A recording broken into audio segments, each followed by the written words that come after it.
Good afternoon, everyone. Good afternoon, Shamir.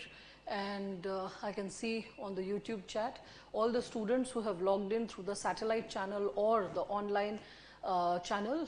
You can just join in and you can just like register your presence. That would be amazing. So today we are going to discuss about the syllabus. That was something which we were discussing about in the previous session, which was conducted a week back, and I said that I would be substantiating a lot of dimensions associated with the syllabus in the next session, because in the previous session it was the first amongst all the optionals. Henceforth there were a lot of curiosities. Students were loaded with a lot of questions that, ma'am, how to go about with this. There were a lot of comparisons which were a bit uncomfortable, but that they were legitimate comparisons, because students have that tendency to make a sense of understanding how to go ahead with the possibility of preparation, which one is the best one for their selection, why and how. Good afternoon, Snehil. So as we are going to like substantiate this very portion related to why sociology is important for civil services, and we are going to build upon the various dimensions associated with it. In the previous session only, I discussed about the importance of optional in terms of selection, whereby I showed you that previously the All India 93rd rank in the first attempt, just at 22 years, this child could get selected not because of the essay paper, not because of the 4 GS papers as you can see. It was primarily because of the optional that we all can see over here and the personality test. So optional, the personality test and the essay, I had said this in the previous session as well, plays the most crucial role in your selection. Good morning, Srivastava, glad to see you. So we all can further like see this with respect to Anukumari's or Anya Das's like sheet as well, which I had showed all of you. This is the essay, as you can see, the optional paper and the component associated with interview, which is bringing about the difference with respect to the selected candidates. You can just take a keen look. Henceforth, a massive difference is created when we are going ahead with the possibility of choosing the right optional.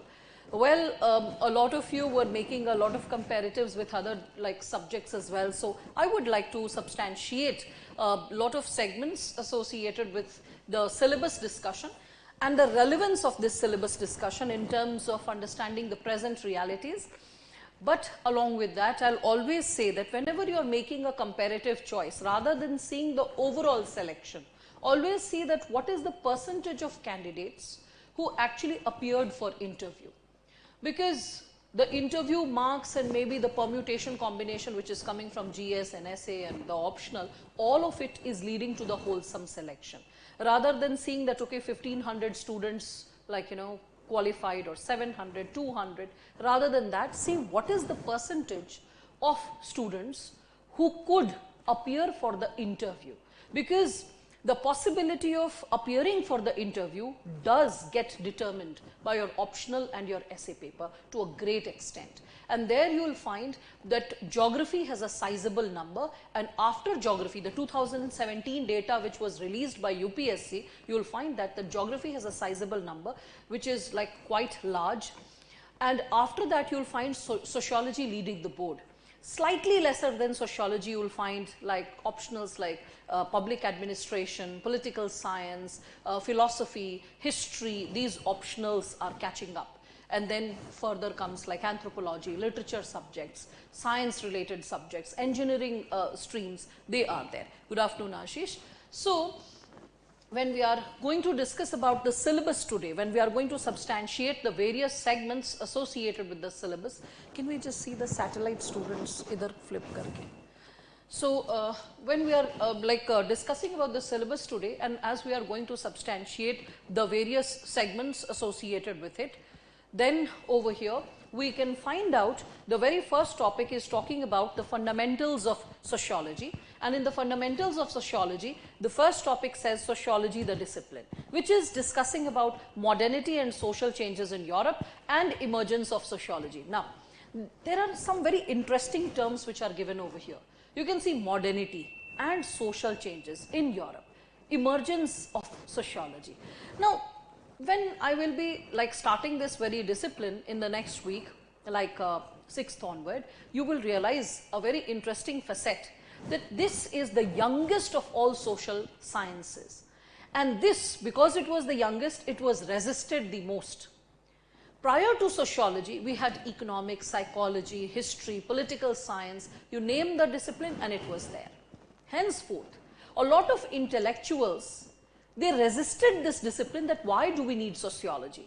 If it is studying about society and it is studying about various realms, various dimensions of the society, whereby it is inquiring about the economic existence of the man, it is inquiring about the historical existence, it is inquiring about the cultural existence, it is discussing about how the political interactions are getting facilitated. In such a scenario, in such a situation, the basic inquiry that can be made is that all these perspectives are already studied by other disciplines, other optionals.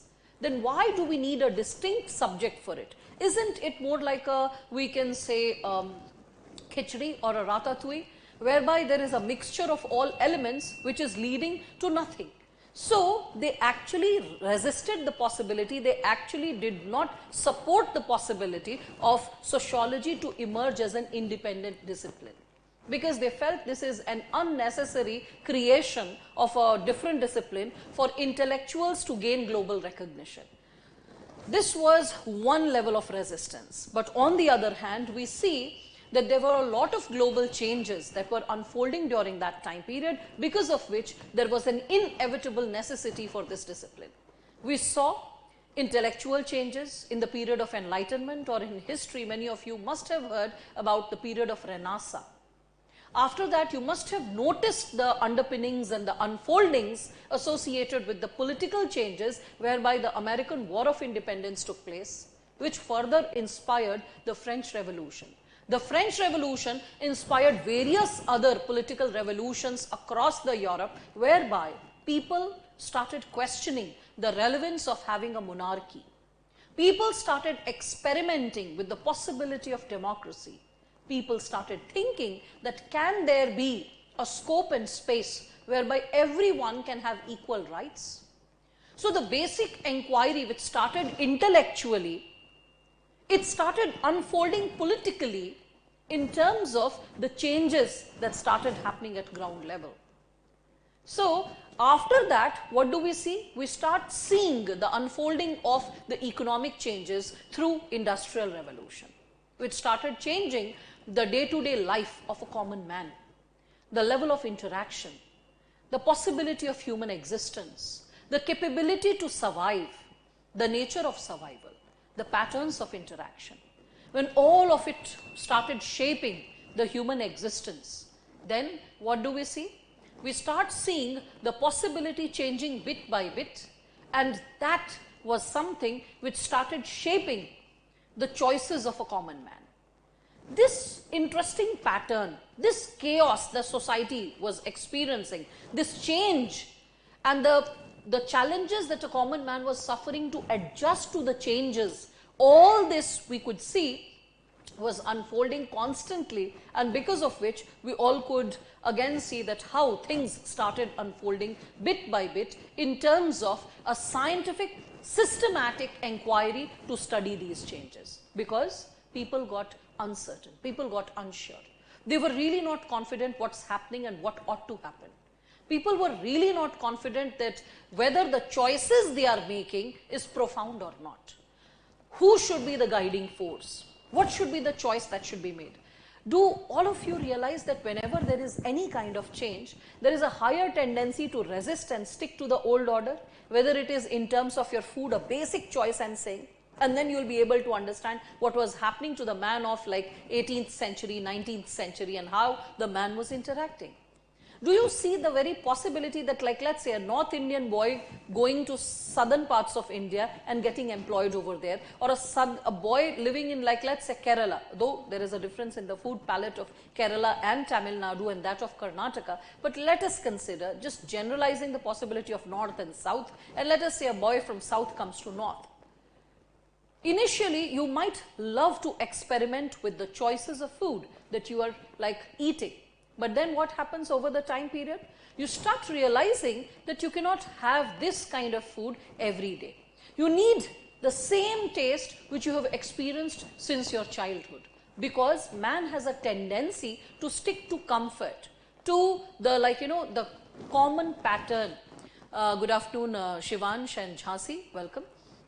So in this very possibility, when we are talking about how individuals are interacting and how individuals are sticking to the possibility of change, we see that on an average people have a tendency to decelerate, move back to the old order, feel comfortable. And that's why when we see that these changes occur, there are two types of movements. One is that of the conservatives, who say that the old order was better, the king was better, the level of governance in the time period of the king was better, and the other set of thinkers will be radicals, who will be like, no, we have moved ahead and we constantly need to march ahead. These two different ideologies, inspiring the common man, inspiring the processes that are unfolding in the society, the frictions, the chaos, the confusion, the uncertainty, it had to be studied scientifically. For which, for the first time we see that Saint Simon, who was a physicist, thought of the necessity of a scientific discipline which can study society systematically, just like chemistry, physics or biology or any other natural sciences. He thought that if we have a formulae, if we have a a possibility whereby we can systematically understand the pattern of change, what happens, how it happens, what unfolds before us, when we are able to understand the pattern of change, it is way easier for all of us to create a possibility whereby the future uncertainties can be countered more effectively. Because of which, what do we see? So because of that, we all are able to understand, we all are able to grab the possibility that the individuals are able to not only understand the systematic pattern of change, but also prepare themselves effectively. So this discipline, initially when it was created by Saint Simon, the purpose was to scientifically study the society, the phenomena of the society. Okay, every time I'm seeing over here, I'm reading the chats and trying to incorporate your suggestions. So you'll see me looking over here. So here is the PPT and here is the chats. So if you see my eyes wandering here and there, it's not because I'm just getting distracted. It is because there are different systems and different projectors along with the camera through which I'm able to see you. So this is something which you'll once in a while see, like my eyes shifting, just apologizing for that towards the beginning only. So then what happens is that when we are discussing about the changes that are unfolding and systematically studied, so one of the disciples of Saint Simon was Auguste Comte, and this man, he started assisting him, and later on, after the death of Saint Simon, after 2 to 3 years only, Saint Simon passed away, then he started writing essays for the scientific inquiry of this society. And then the term sociology was given by him. Initially, this discipline was called social physics by Saint Simon. So from social physics to sociology, and sociology, when we see this term, societas plus logos, as I had discussed in the previous lecture, a scientific inquiry, a scientific systematic study of the society. What does it facilitate? It facilitates not only understanding the patterns of the society, but also your capability to decide better with respect to the course of action that should be taken in the future. How one needs to go ahead with the possibility of let's say, what should unfold before us, what all possibilities should be there in terms of our choices, which choice leads to what possibility, what ought to be the guiding force for our existence, all of it in totality was something which was inquired and systematically studied. You can see Newton's law of gravitation, right?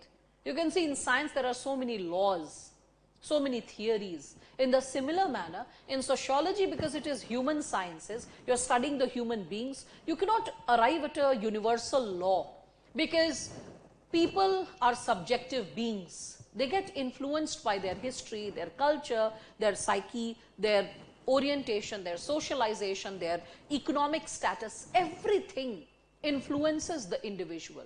So in such a scenario, when every individual tends to get influenced constantly by so many possibilities, so many forces. In such a situation, the inquiry arises that how an individual is able to, like, let us say, cope up with different types of changes, how an individual is able to survive those changes. Henceforth, sociology tries to provide an answer through a systematic inquiry. And how? So we see that, like any science discipline whereby you are into data collection, systematic understanding of the data, exploration and verification of the data, after that when you try to create a thesis out of it, after multiply proving the data and arriving at a systematic conclusion, so thesis gets established. When the thesis is repetitively proved to be true, it becomes a theory. When a theory is universally proved, it becomes a law. Like, for example, if I drop a ball from here or from, like, let's say Sri Lanka or Antarctic or Arctic or like any part of the world, the ball will move in a vertical direction from up to down, and that is the gravitation force. So the universal law associated with gravitation will apply to almost all areas, all parts of the world. That's law in natural sciences. In human sciences, it is tough, it is difficult to arrive at a law. But yes, with respect to sociology, due to the systematic inquiry, the systematic study, you can arrive till a theory. And that is why it proves to be one of the most scientifically studied disciplines to understand what is unfolding in the society, the whys and the hows. For a civil servant, you should have the capability to predict when this is happening, what it can lead to. If students are protesting, what are the possible levels of meandering of this movement?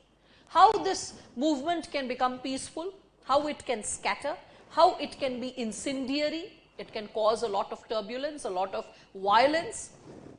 So a lot of possibilities can unfold constantly before all of us if there is any level of friction that is unfolding. So as a civil servant, your capability to judge, your capability to decide, your capability to inspire, or the capability to influence the movement will be more profound, because you have studied the patterns of social movement related to students, related to tribals, related to women, related to farmers. So you are able to understand what's happening, what's unfolding, what are the possibilities which may unfold. And when you have a tentative understanding of the near future, you are better prepared to take decisions. Decisions which are well measured, taking the constitution in consideration, decisions which can help you to think clearly, to articulate your decisions more effectively, to make profound choices and to stand by them with the clarity that this is going to be helpful for you. So sociology, the way the inquiry has unfolded for past, I would say, almost 200 years, it is going to inspire you and influence you as well in terms of understanding what's happening right now and what would unfold. For example, not only what is given over here in the syllabus, I've put down the syllabus for all of you. So you can see this very topic which is given over here, this modernity and social changes in Europe and emergence of sociology. Now you can engage with this topic. You can have a tentative understanding about this topic, right? And as I was discussing about the changes that unfold, you can connect it with all the contemporary phenomena. So here, when we are talking about social changes in Europe, we are able to see the changes at intellectual level, at economic level, at political level. At political level and economic level, when you are making the inquiries, you can always reflect, is there something similar happening right now? Or a pattern which is influenced by the past yet distinct and different from the past. So like, let's say, if we are talking about the economic changes and industrial revolution, and that industrial revolution also gains a sense of reflection in paper 2 sociology, whereby you all can see there is this topic associated with industrialization. So I'll just show that to you. I have created a lot of insights for all of you. Yeah, so here you can see evolution of modern industry, growth of urban settlements, working class, structure, growth, class mobilization, informal sector, child labor, slums and deprivation in urban areas. So in this very topic, evolution of modern industry, when you are understanding the pattern of evolution from the background till now, what has unfolded. The moment we are talking about till now, we can think of the Industrial Revolution 4.0. So 1.0, 2.0, 3.0. The word evolution is incorporating all the phenomena associated with industrialization so far. And the moment you connect it with industrialization 4.0, you somewhere start associating it with artificial intelligence. And when we talk about artificial, fake, do we always not tend to see the term artificial in a negative sense? Always. No one takes the term artificial in a positive sense, but is the term artificial always negative? Or is it something towards which we need to have a balanced, impartial insight to study and follow it? I am talking something deep. I know many of you might found the next 2-3 sentences a bit of bouncer, but that will generate curiosity. Curiosity to learn more from this discipline. Because why only to talk about easy things? Why not create a sense of curiosity that you feel interested to know more about it, to connect more, to have a sense of wholesome understanding and the picture to be drawn in such a manner that you are able to understand that, oh, this is something which is different, quite distinct. So why not connect it with, like, let us say, the possibility of not only artificial intelligence but also post-truth. Just see the pattern: post-truth, artificial intelligence, deep fake, all these words which are in news, right? And when we are discussing and when we are connecting the words, all these are somewhere having a common undercurrent: artificial, fake, isn't it? Just think about it. Is there any sense of post-truth beyond truth? So is there a connectivity between these terms? And how is it influencing our present society? How is it influencing the common man? The choices, the thoughts, the perspectives that the common man is building. Because until and unless you don't understand what is influencing the people, you cannot be an effective decision maker, an effective bureaucrat. That's why it is highly important for all of you to understand what possibilities are there in the syllabus. So if you expect that the syllabus will be talking about like industrialization 4.0, no. But what if a short note is asked? Many people will be like, oh, nowadays in optional also they are asking a lot of current. No, they are not asking current. There is a difference between industrialization 4.0 being asked in GS and industrialization 4.0 asked in sociology. Here, you will have to not only see what possible impact it is creating for the common people, on the society, but also what is the opinion of researchers, thinkers about this phenomena. How is it building your sense of understanding, and then after consolidating all these possible pieces of information, what is finally your conclusion? What are we heading towards? You as a leader, what can you see unfolding even at the most grassroots level in your own village, in your own township? Not only connecting it with some first world phenomena.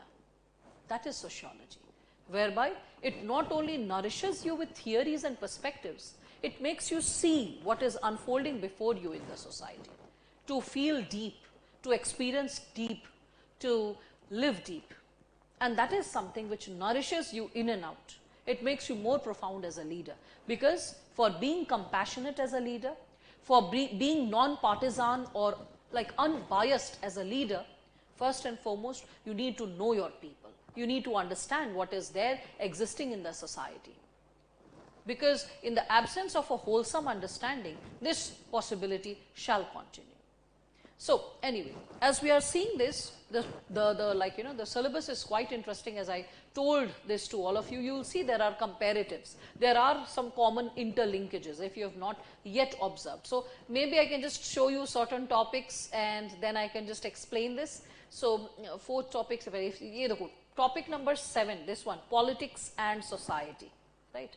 Then you can see this topic 8, religion and society. So politics and society, religion and society, systems of kinship. And you can see this, social change in modern society. There is one more, social stratification, 5 topics in paper 1. So this stratification and mobility.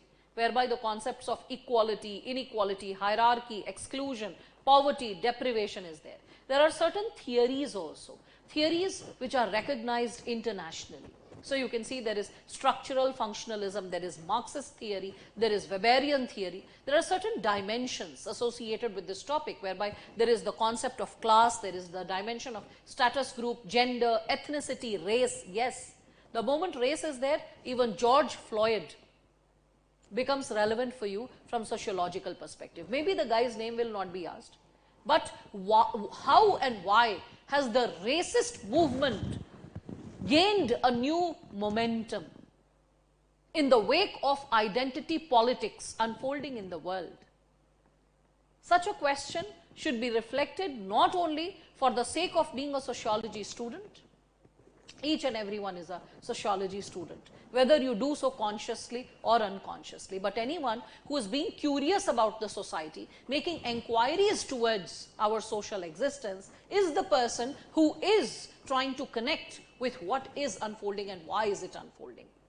Even if the person is not making a formal enquiry as being a sociology student, but the very curiosity and the nature of curiosity makes you a sociology student. You need to understand that. So, as all of you can see over here, there is this dimension, theories of social stratification, and then there is dimensions associated with class, status group, gender, ethnicity, race, and then there is social mobility, open groups like a class.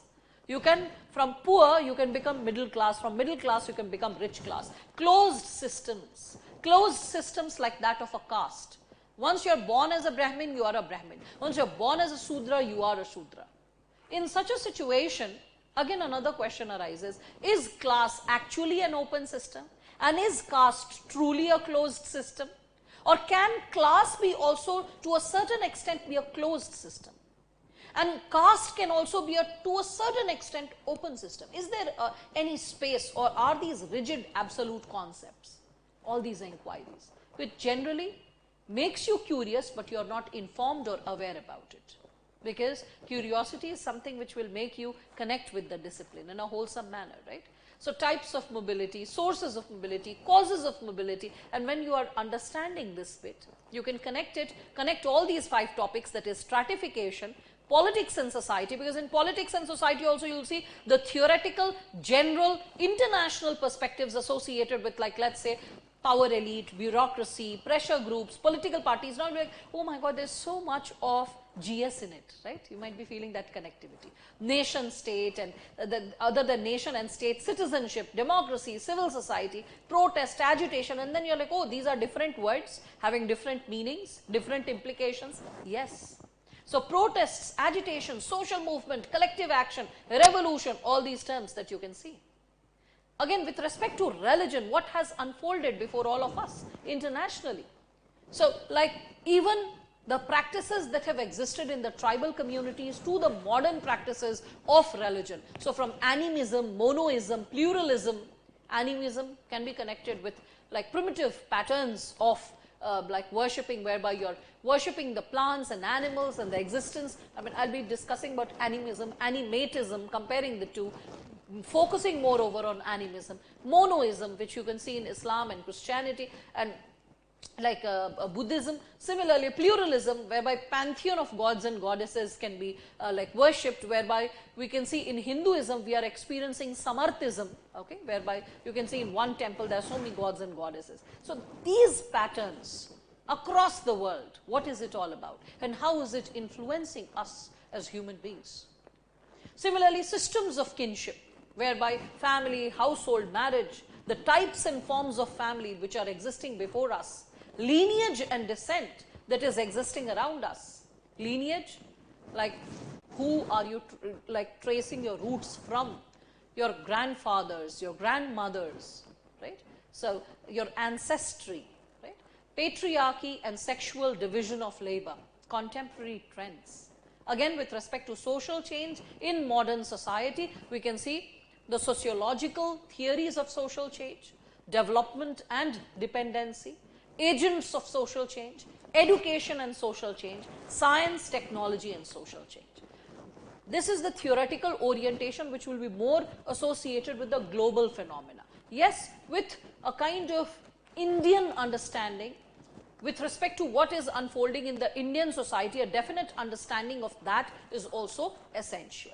Anyway, as we are exploring with respect to this very dimension, you can see the 5 topics reflect in paper 2 as well. And that's how you see paper 1 is talking about a theoretical or an international possibility, and paper 2 is talking about the Indian possibility. And when you understand the Indian possibility, it makes you equipped as a bureaucrat serving in India. Knowing the international possibility makes you equipped as a foreign services officer. Either of the possibilities, it gives you a comprehensive understanding of the world around you. The capability to understand what's happening in and around and what kind of decisions ought to be taken.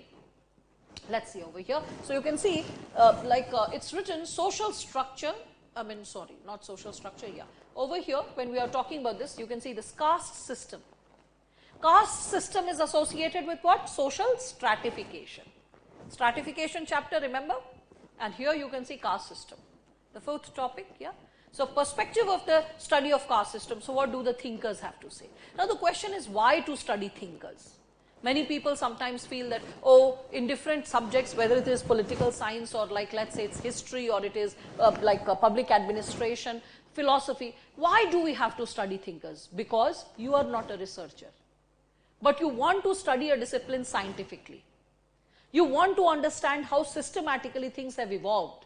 Someone who has done a thorough research and then arrived at a conclusion in a more rational, pragmatic way. So why not borrow the wisdom from the person? Not just facts, but also the insights, the wisdom, which further raises another level of inquiry inside you. That's why it is important to understand the different thinkers and what they have arrived at, how they have arrived at. So here we all can see in terms of this caste system, when we are moving ahead with it, we can see there are different thinkers, G.S. Ghurye, M.N. Srinivas, Louis Dumont, André Bete. Like these different thinkers, why? Because they have gone all the way to Indian villages, they have settled there, sometimes for a few years, sometimes for a decade. You'll realize the truth related to different thinkers existing differently for different time periods, observing, systematically studying and giving you an insight about how and why people respond in a specific manner. That response will give you a sense of understanding how you can govern and how you can probably interact with people more effectively. So here you can see social stratification unfolding itself. In this social classes topic also you can see social stratification unfold, because stratification can be based on open and closed systems, right? Social classes is more associated with what? It is associated with an open system. Caste system, closed system. And what have the thinkers got to say? So how is this agrarian class structure unfolding before us? So agrarian class structure, when you understand why farmers are protesting. The basic root causes, you start exploring that. Industrial class structure, so what's happening in urban areas. The middle classes in India and their role, which has influenced us and our existence. Simultaneously, you can see the systems of kinship.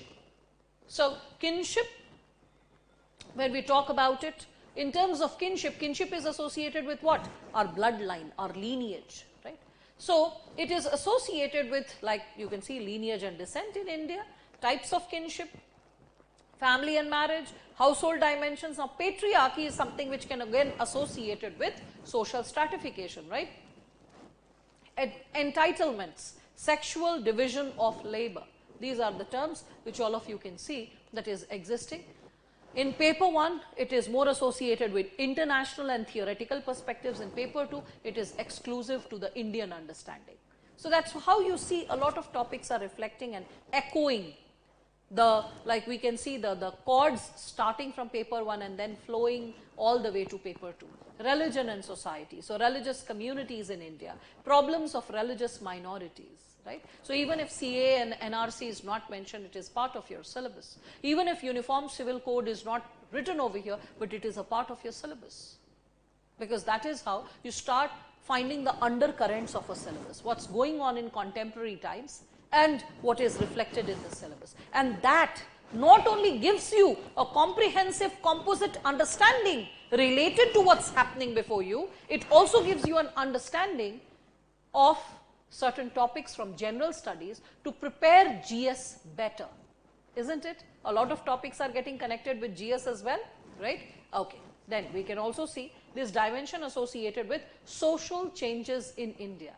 Under this social changes in India, you remember there was the last topic in paper 1 was social change. Here also you see this social change. And the social changes in India is reflected under certain sub-segments, how the change is unfolding. This one, visions of social change, it is associated with the economic segment whereby idea of development, planning, mixed economy is unfolded. The legal perspective, constitution, law and social change is there. Education was there in paper 1 also, that was more associated with the international theoretical perspective, and education is here as well, whereby you can see education and social change unfold before all of you, and this is something which can be connected with what we are experiencing in the present times. You can see this rural and agrarian transformation. So when you are reading about this rural and agrarian transformation, will you not understand what's happening in the present times with respect to the farmers? That's inevitable, right?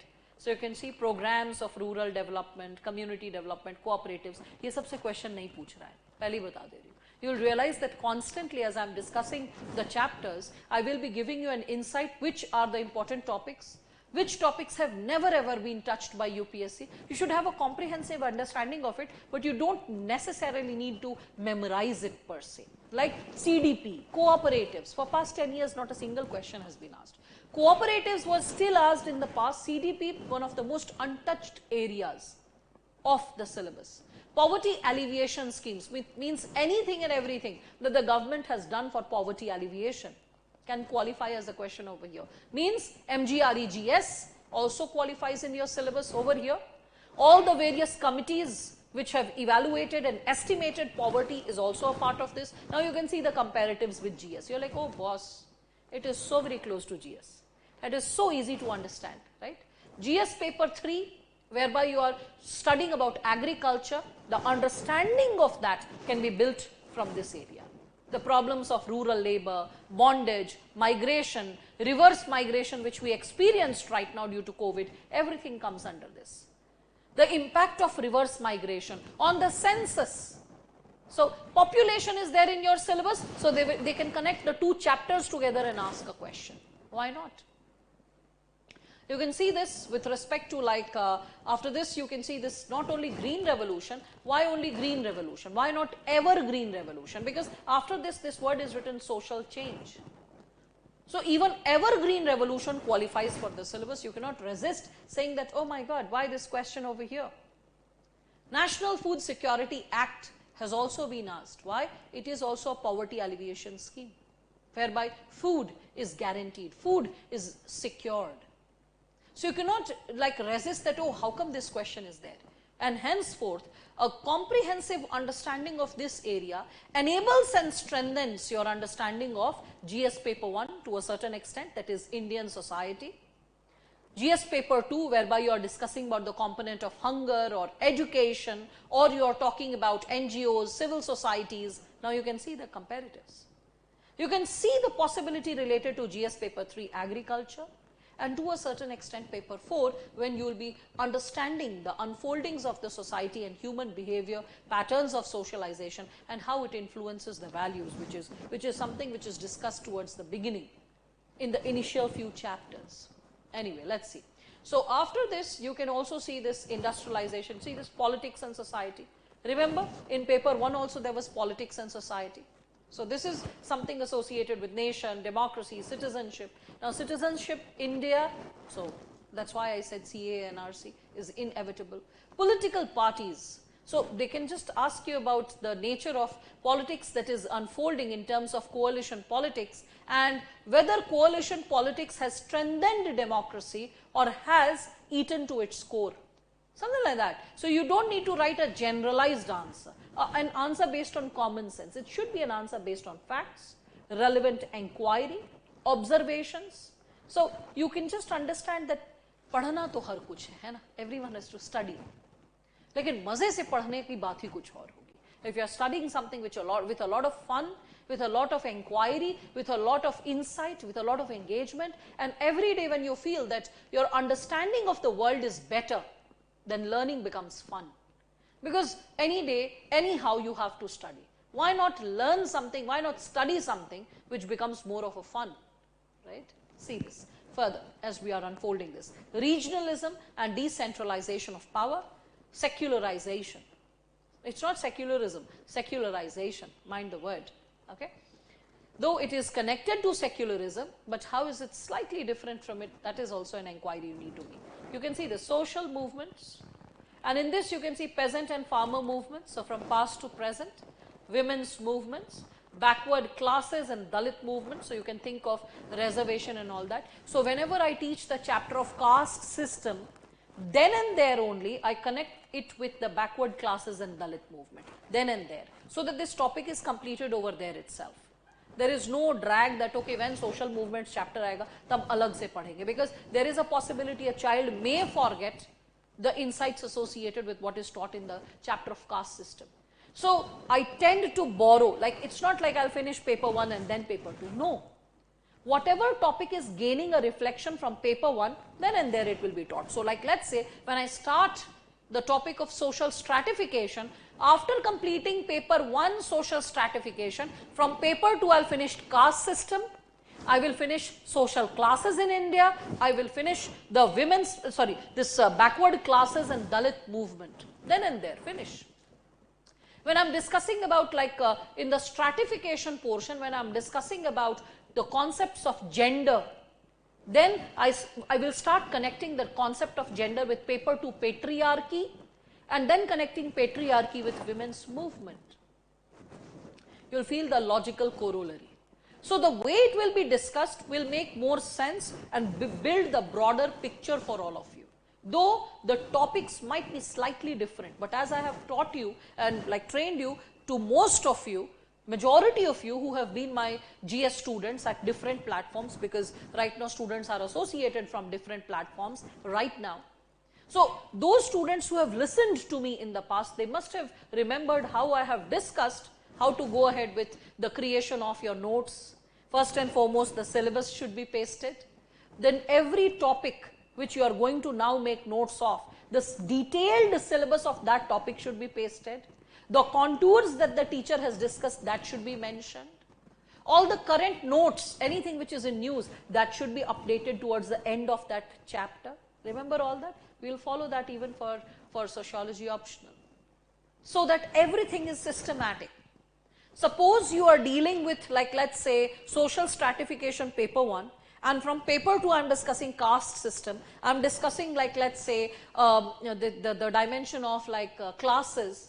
So there is a parallel pasting of the wholesome syllabus and then the detailed pasting of the topics which I am teaching. So from the topic, the wholesome syllabus, because you will have to take some copies of the syllabus, the full syllabus, you will have to take some 4 or 5 printouts, and there you will underline that this topic which we are now studying, it is covering this topic from paper 1, this topic from paper 2, and this from paper 2 which is down, and all these are clubbed together, so that you can see, you can follow which topics have been covered and how they have been integrated, so that you have a very sharp and keen eye over the syllabus, you can pay attention to the syllabus, and at the same time you are also able to understand which topics are interconnected and which have been completed, which are left. You can self-monitor the progress that you are making chapter after chapter, and how the chapters are getting connected, how those connections are helping you to arrive at the understanding that UPSC is expecting you to have, the nature of questions that UPSC is raising.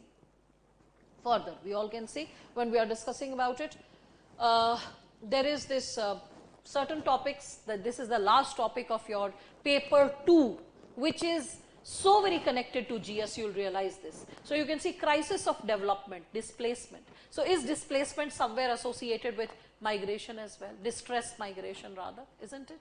Is it somewhere associated, not the same thing, is it somewhere associated with this possibility? Yeah, to a certain extent. Is this displacement associated with environmental problems? Yes. Are environmental problems and this problem of sustainability associated with the social movement topic, where we have environmental movements? See over here, this environmental movements, right? So now you can see the connection is so very much there. This is how ma'am is going to teach, how things are connected. Poverty, deprivation and inequalities. Is it associated with social stratification topic? So in paper 1, you have social stratification, poverty and deprivation. Here in paper 2, there is poverty, deprivation and inequalities. Is it associated with that very topic? Yes. Violence against women. Can this be dealt? Can this be dealt when we are discussing about gender?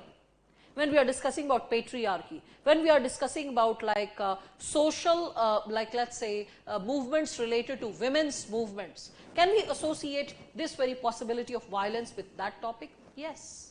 Simultaneously, you can see the caste conflicts can be associated with the chapter of caste system.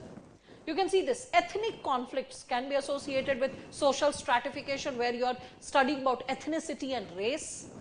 Communalism and religious revivalism, right? This topic can be associated with what? It can be associated with the chapter of religion, isn't it? So, communalism and religious revivalism can be connected to the component of religion, secularization, religious communities in India, problems of religious minorities, connected with that. You have the topic of education. Why not connect the dimension of illiteracy and disparities in education with the topic of social change and how education is facilitating that change.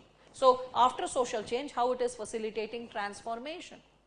A lot of insights which I also teach in GS can be borrowed here and can be studied. You can see that from the previous year question paper, that the questions that are asked in this area of paper 2 is not different from that of GS. It is almost similar.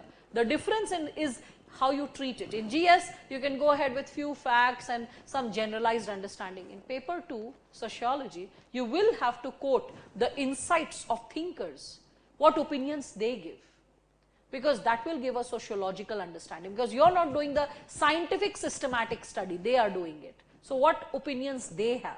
Along with that, you also need to connect it with what? So, you need to connect it with the insights of like the present day developments, the data is coming from different bodies, whether it is ASER or it is Abdul Jamil Poverty Action Lab, or the insights are coming from National Achievement Survey, any body, UDICE, any body which is collecting the data and giving you an insight about the change that is occurring at ground level.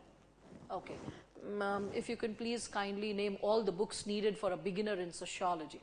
Okay, with respect to books, Jhansi, as you are asking about the books that should be studied, as I have mentioned it in the previous session with respect to sociology books, see, for thinkers, Ritzer is really good. If someone cannot understand the level of Ritzer, IGNOU becomes the best source, but IGNOU is a bit too detailed, so you need to run through the notes. You don't need to sleep over the notes. You just need to, like, you know, just get a comprehensive understanding, a quick understanding of what IGNOU is talking about in terms of these thinkers and what is it like unfolding in terms of the reality related to thinkers. But IGNOU has a delimitation. It does not connect with what is unfolding before us in the present times. What is the contemporary relevance of the thinker? Maybe what is discussed is contemporary in terms of 10 years or 20 years back, but how is Marx relevant right now during the pandemic times? How is he inspiring from our economy, our economic inquiries and orientations, to political unfoldings, to art, literature, everything? How is Marx inspiring it all? That is something which may not be mentioned in IGNOU, and that is something which I bring up in the lecture, so that a wholesome understanding is built. IGNOU will give you the background of the thinker, the perspective of the thinker, the ideologies of the thinker, how the person has built the concept or the perspective, the criticism of the thinker. So far, IGNOU is good. In terms of relevance or application, that is also mentioned briefly. Many people go for Essentials of Sociology by this person Nitin Sangwan. He is a selected officer. That book is, you can consider, a gist of IGNOU, but with that book you can gain a preliminary understanding. If a person is not interested to read like a bulky, like let's say volume of IGNOU, that student can purchase that book also, Essential Sociology, that is like fine, but please don't be under the mirage that with that book you can get selected. No. With that book, you can get a basic understanding of every chapter in like relatively lesser words. Ignu is broad. Sangwan's book is relatively like I would say brief in nature. That's there. Other than that, and Ritzer is the quality which the examiner who is evaluating the paper is creating. Now, how do I go about with the notes?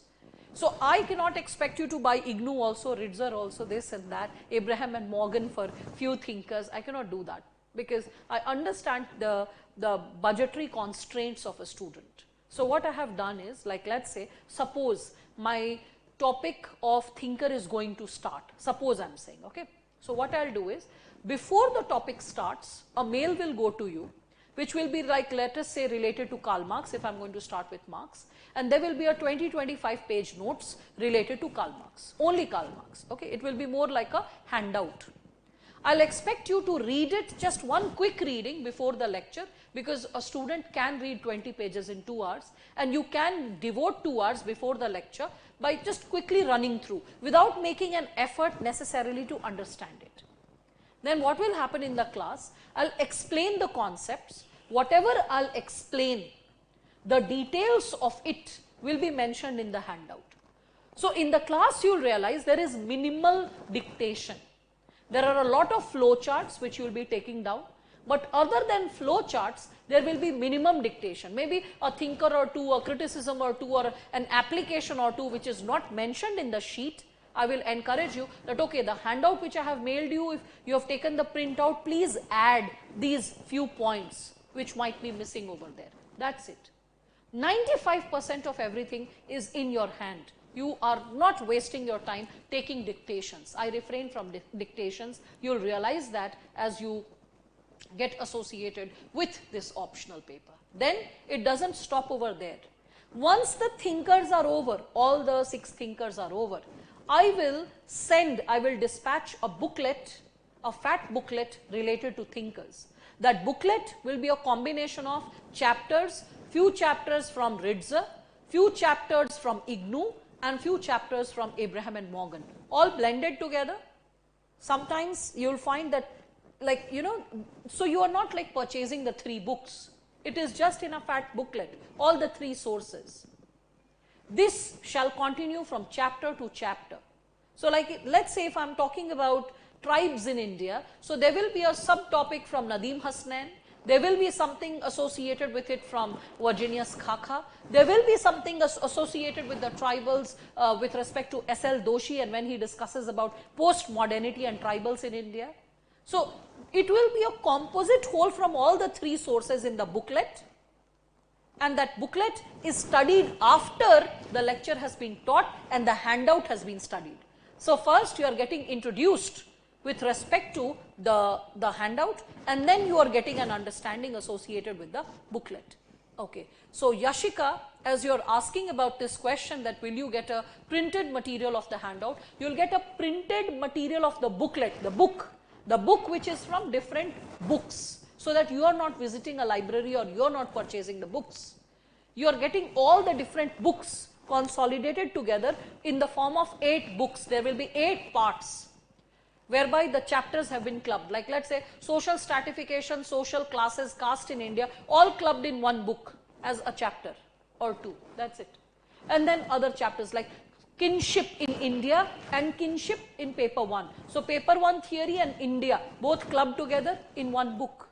So, like that I have created 8 books, and those books are not written by me, they are by eminent sociologists, and not just one sociologist or one book, different sources. Suppose for family, if you need to read Harlambus and Holborn, I have lifted the paras from Harlambus and Holborn for family and kinship and clubbed it with yet another source.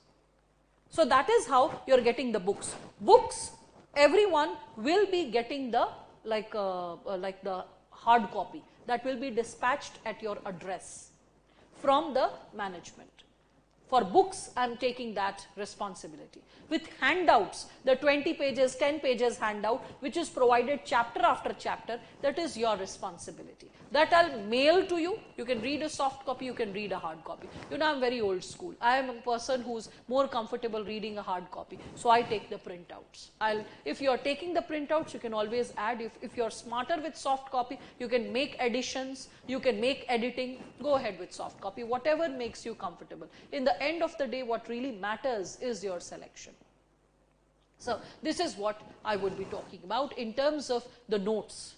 So I will try to create one-stop solution for sociology, whereby I'll inspire you, know, this book is in news, this author is in news, this research paper is much talked about, so that you're aware what debates, dialogues and what dimensions are constantly surrounding the contemporary or present day sociologists, because it is they who are making the question paper.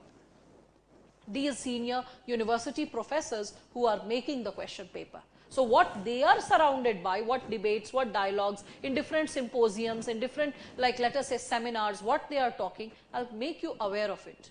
I'll post the links of those like lectures, lecture series to all of you, so that in your free time you are able to listen to it. You know, even when you are like taking a bath or you are brushing or you are eating, you can just put it on, let the lecture just filter inside you. Let certain insights, perspectives just seep inside you. That possibility will be also created, so that you are aware what is being discussed and debated. In print, the book will be provided. Handout will be in like soft copy.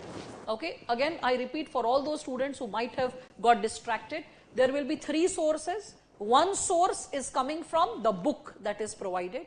That will be in hard copy. That will be towards the end of the chapter. Once the composite whole of chapters are completed, a book will be arriving. I'll try to dispatch the books in 2 bundles, like 4 booklets in one go, 4 booklets in the second go. Like that, how I would be trying to dispatch the material. One. Second, after the books, the second thing that will come is handouts. That will be very regular. Chapter after chapter, that will be mailed to all of you. It will be like, so it will be like just provided to you just before the chapter is being discussed. The way you can see on the screen, like you can see the words which are there on the screen, and all of you can see that you can connect. In the similar manner, while I'll be teaching, you'll see that the handouts, which the printout of which you need to take out, that will be on the screen. I will be underlining, writing, adding insights, and that is how you will be supposed to be adding, whether you are doing it in a soft copy way or you are doing in a hard copy way, taking the printout and noting down the key points, whatever suits you. That will be associated with like handouts. That's the second source. Third source will be associated with our exclusive WhatsApp group. I am most active with respect to my sociology interactions in the present batch. Okay. So, so Bankit Lang, you are saying that, ma'am, there was a problem with my internet. Have I missed a lot? Okay, yes. To a certain extent, you have missed quite a lot. 1 hour of session you have missed, Bankit Lang, but no problem. This lecture will be put up on the app, so you can just have a follow-up of it. So whatever you have missed out, I have discussed how to go ahead with the syllabus. I have discussed 5 topics and an overview how I would be approaching them, how paper 1 and paper 2 are connected. This is what I have discussed so far. You needn't worry. You can just get connected to the approach of this syllabus. Even when the lecture is over, you can just revisit the recorded session. So needn't worry about that, right? Okay, third source I was talking with respect to it. So one is the printed book, which is reaching at your address, the hard copy. The soft copy, which will be provided to you in the form of handout, after every single chapter is getting completed and a new chapter is going to get started. So soft copy. So hard copy, soft copy 2, and third is associated with anything and everything that is in discussion. Even because in the WhatsApp group, I keep it open for the students. You know, many of you are associated with the Telegram channel as well, which I created barely a month and a half back. So you must have realized that I keep posting some or the other links, some lectures, some research paper or some discussion which is there in news. That will continue, but at a more aggressive pace when the batch is running, because you'll realize as I'm discussing a topic, anything which is associated with that topic coming from any source, or the topic which I have completed or about to start, any information which is there in news, I start posting more frequently, more feverishly in that group. Also, I give the liberty to every student to post in that group their observations, whatever they have studied from different sources. If they have come across any interesting meme which can be reflected upon sociologically, even that freedom is there. What is not provided as a freedom is sharing lame jokes, writing good morning, good evening messages. I refrain from that. That will be hardcore sociological discussion, but with a two-way communication. In Telegram, I have kept it closed channel because, you know, people from all walks of life, all sources, in the near future will start joining in. It's just a month and a half old. So when people will start like joining in, there should be no chaos whereby a total stranger who has not been a student but is curious about sociology, is finding some interesting, like let's say lecture links or articles, that student starts making any kind of frivolous comment. So just to cap that, the Telegram link is closed for a student to write, though presently all those who have joined are my students on that link, but I cannot assure the same for the future. But the WhatsApp group that I create for every batch, like for past like 10 years, you will realize that every batch is exclusive and it has a sense of commonality in terms of knowing each other, in terms of interaction, in terms of knowing the strengths and weaknesses. Also, there are times when debates are rolled out. So, and a healthy debate, a meaningful sociological debate. So, a student can, like, you know, just present a question, and other friends can help to respond to it with maintaining that sense of dignity and a bureaucratic demeanor, not slipping in terms of their language or in terms of their engagement of thoughts and perspectives. So, you will find that a very nourishing perspective. Just recently, in one of the groups, they started talking about the minority crisis and what is unfolding before all of us when the UCC debate was going on. So, you will find that whatever is unfolding in and around us, that is constantly being discussed, and that is what makes it meaningful. The greater your level of interaction would be, the greater your sense of engagement with this discipline would be. Also, there are regular tests which I conduct. After, like, initially I'll wait for 2-3 chapters to get over, so that you get a comprehensive sense of grip and confidence. Once that is done, then you will realize that after every 2 to 3 chapters, test is conducted. Means at least after 20 days, you will see that a test is there and you need to appear. I take a personal note of who all appeared for the test and who skipped it. Whatever the reason is, I also remember the reason, that who, like, you know, broke an arm, who had a marriage in the family, who had what kind of sickness. So I tend to remember who's performing how. I also tend to remember who has flamboyance in writing, who has good penmanship, who is struggling with grammar, who is struggling with, like, let's say the expression, who is able to write good answer but lesser answers. Like out of, like, let's say if it's a full test of 19 questions, the student wrote very beautifully but attempted only 5 questions or 7 questions. I remember even those parts.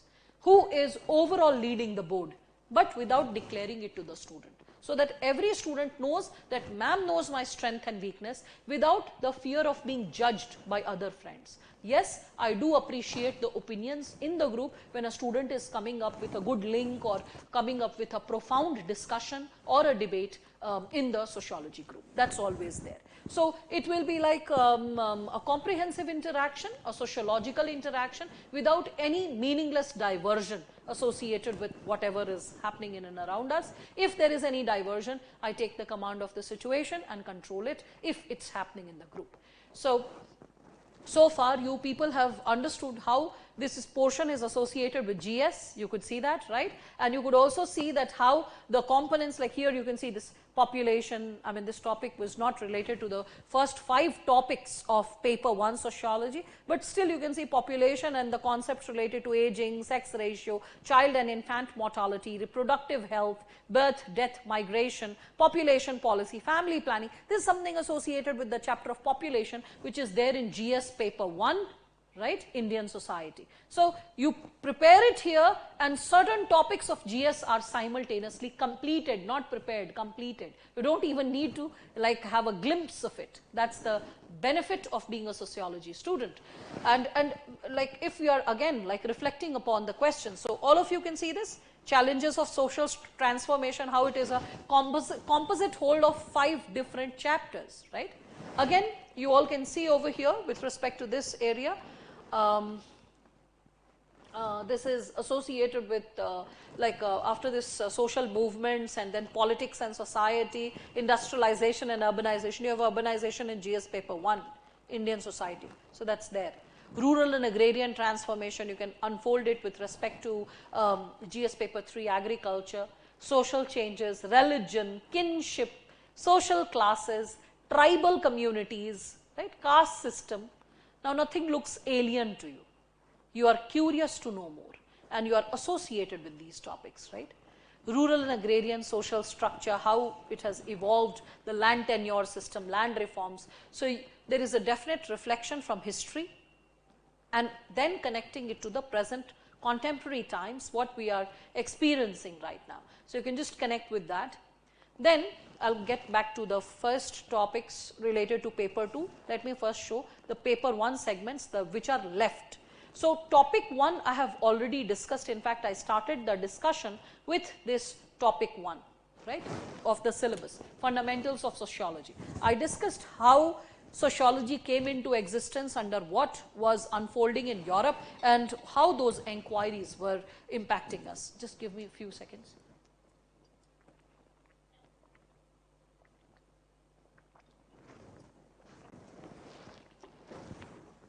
All right. So we were discussing about this related to the fundamentals of sociology, and how sociology came into existence because of what was unfolding in Europe, intellectually, politically and economically. How French Revolution, Industrial Revolution and the period of Renaissance or Enlightenment has inspired the emergence of this discipline. How the scientific inquiry to study the society systematically has come into existence. Then you can see this scope of the subject. What do we imply by the term scope? What is scope? Scope means boundary, relevance, importance. Whenever I say, what is the scope of becoming a civil servant? You'll be like, ma'am, I'll be able to serve the larger society.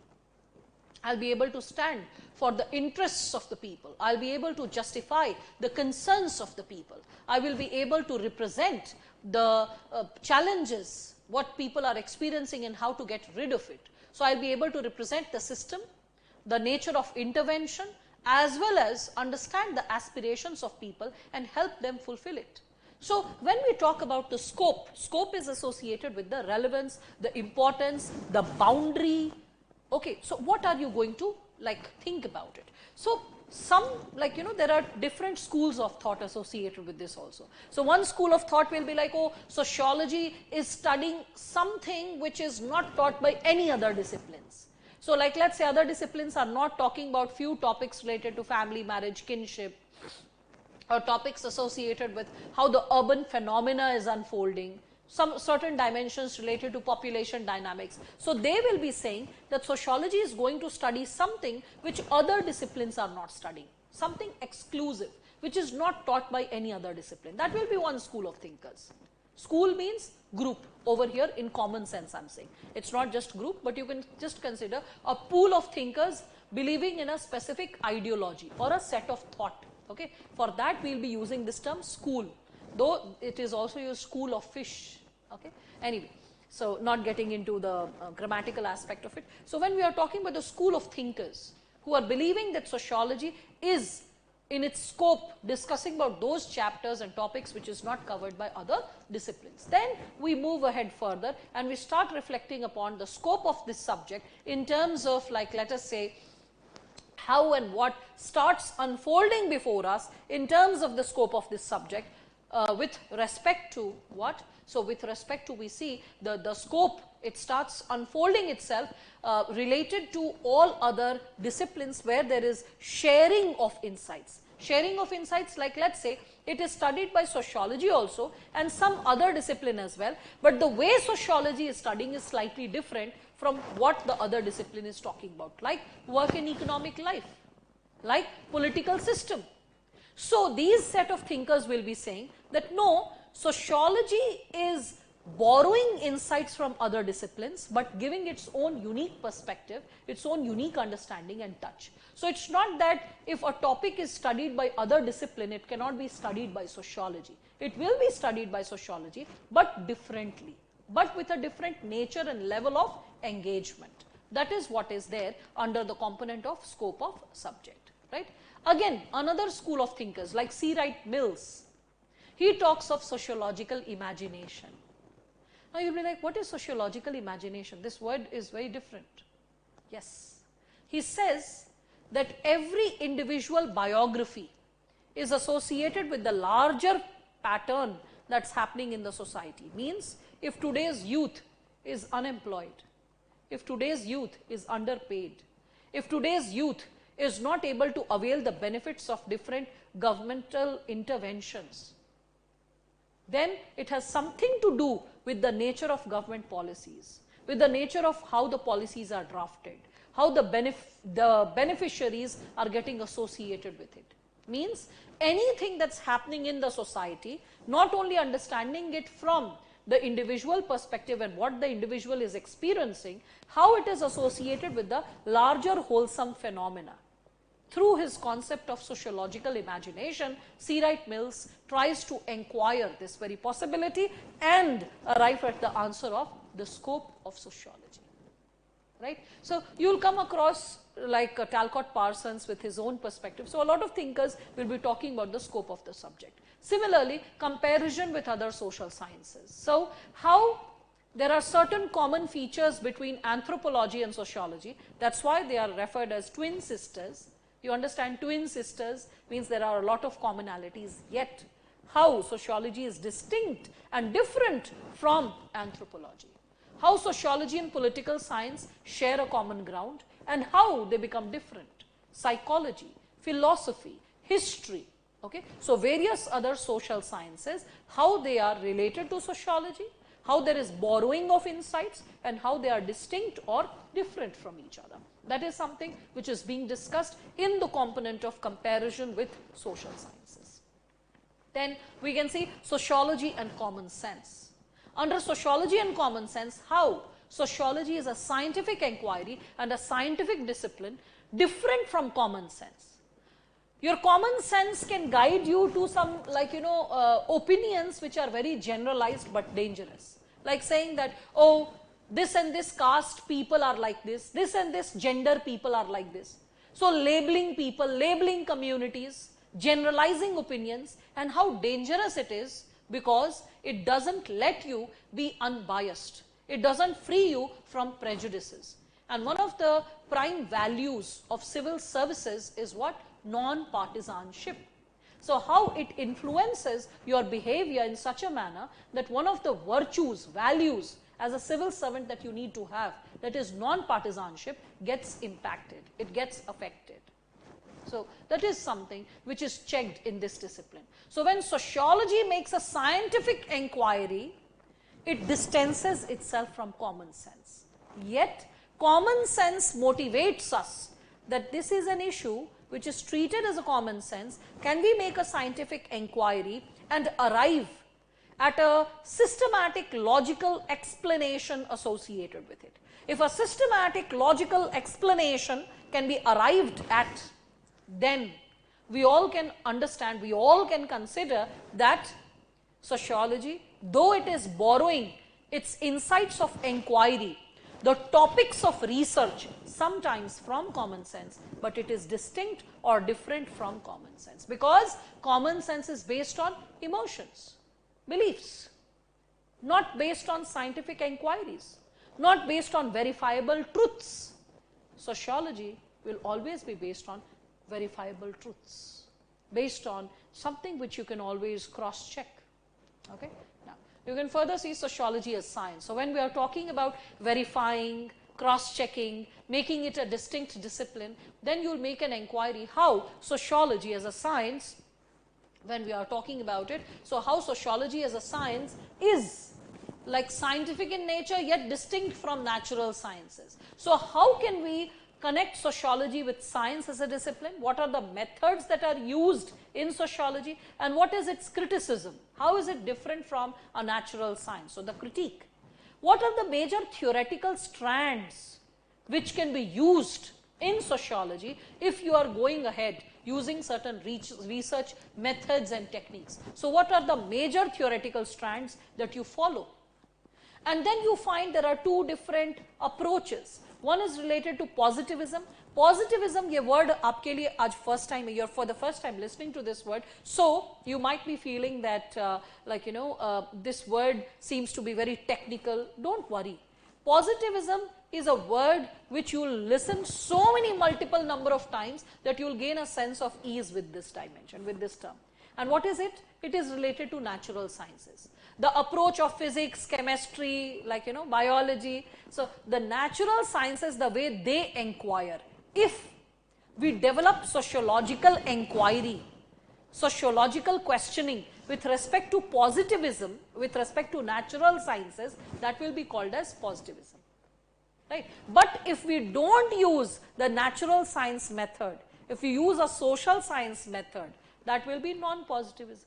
In most easy words or in simpler terms, this is what I can say, though the details of it I will be discussing when I will be discussing this chapter. Now, majority of you who have listened from the very first word that I started speaking towards the beginning of the lecture till now, many of you might be associating that, oh, the first 5 chapters which ma'am said, social mobility, social stratification, religion, politics, social change, all those topics, they sounded so much fun, right? And they were so much relevant, so much applied. This is so dry. Yes, it is dry, but there is a benefit of this area. You know, topic 1, topic 2, this chapter 1 which you can see, okay, maybe I should use a different color to highlight it further. So this topic 1 which you can see, this topic 2 that you can see, and the third topic as well, this one as well, okay. These 3 topics are those topics in sociology which give you maximum edge, which give you maximum level playing field because they are theoretical in nature. There is no space, no scope of improvisation. There is no space whereby you need to necessarily add. कुछ आपको add करने की ज़रूरत नहीं है. Whatever is provided in the form of notes and the booklet, you memorize it, you cram it, you get 80% at least. Okay, 80% plus marks you cannot get in all those chapters which sounded so interesting, related to social change or family marriage, kinship or caste system. कितना देगा examiner? 10 में कितना दे देगा? 7. In 20, how much will the examiner give? On a high side, maybe 14 or 15. That's it. These areas, what is the space? What is the scope? You can comfortably get 17 or 18 out of 20. Out of 10 marks, you can comfortably get 8, 8.5. Because where is the scope to deduct marks? There is no space and scope of research. No space and scope of quoting modern day art thinkers. This is the most dry area, to be specific. So these are the highest scoring areas, the first 3 chapters. So even if you feel, it is it is seemingly so dry, I'll create so many examples, so many fun examples that even you will enjoy these topics. And you will be able to understand the relevance of it, why it is important to know about these chapters when we are studying sociology. You know, majority of the teachers, whenever they start sociology, they don't risk starting with these chapters. When do they start? How do they start? Generally, you will see across various platforms, whichever platforms you are associated with or you inquire about. You will see they start sociology with, majority of the times, they start with thinkers. They'll be like, thinkers are creating the basic concepts, we'll start with thinkers. Or they will start with topics like social stratification. Because they are apprehensive, they are scared about the possibility that the first 2 chapters may be a bit dry, maybe a bit theoretical, and what if the student is not able to enjoy and doesn't get associated with the discipline? No. The first 2 chapters are the backbone of the entire syllabus. Once you start understanding the first 2 chapters, you start understanding the relevance of it, and you start understanding how to build it bit by bit. You start understanding how you need to develop the various segments associated with it. You start understanding how to consolidate the various insights related to it. So, when we are talking about, like, let us say, sociology in terms of how it is building your insights, you will not only connect with the importance of this subject, you will start gaining an understanding even for the future chapters, that how the first 2-3 chapters are creating the base.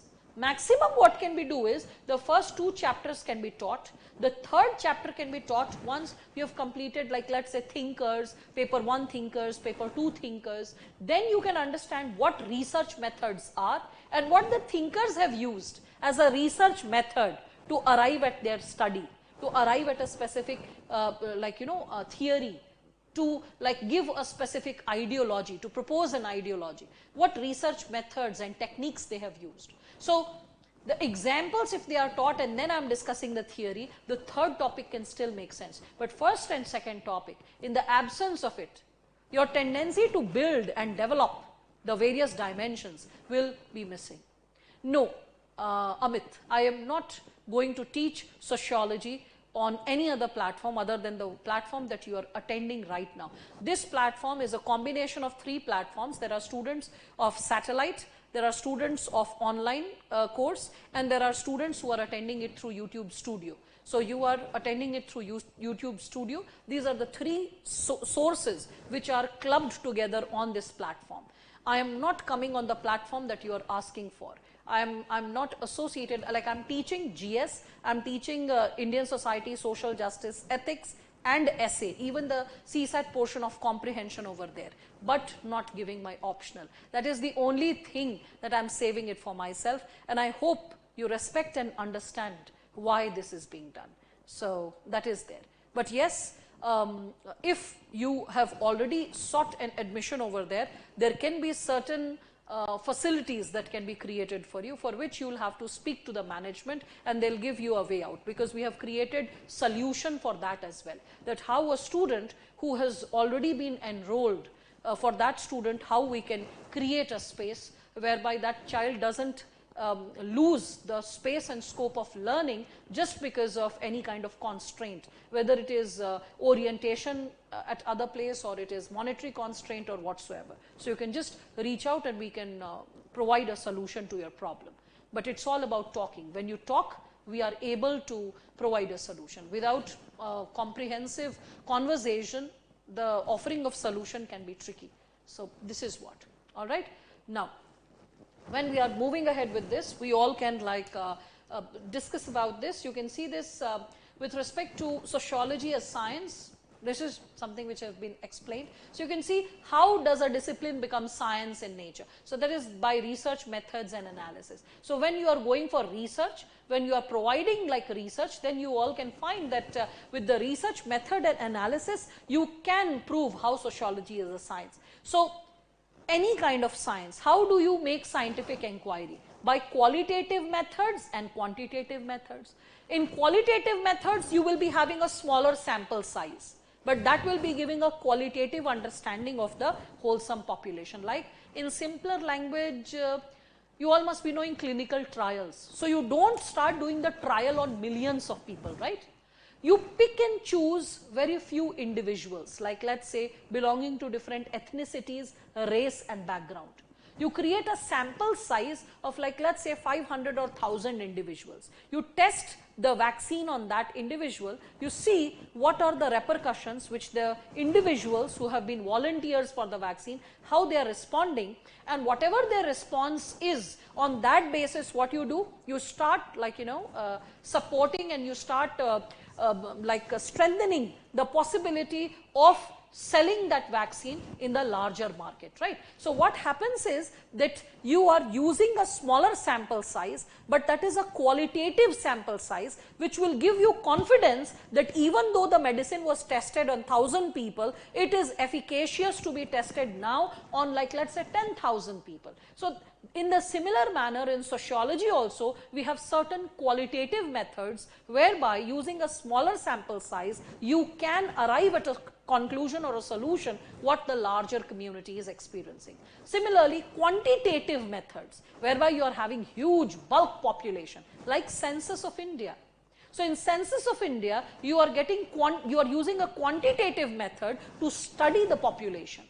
Let's say the residential pattern, the economic status, the property, the ownership of property, the community, the background, the outreach of different types of intervention by the government, and what the individual is experiencing. All of it clubbed together is something which is going to create, let's say, quantitative methods. And quantitative methods will also help you to provide solutions to the problems which the society is suffering from. So why are we going for research methods and analysis? To study the patterns of problems and challenges of the society systematically and scientifically. And yes, after that, how we can offer solutions so that in the near future or in the distant future, the problems and challenges are not experienced per se. Okay, Muskan, as you asked that does the syllabus overlap with prelims too?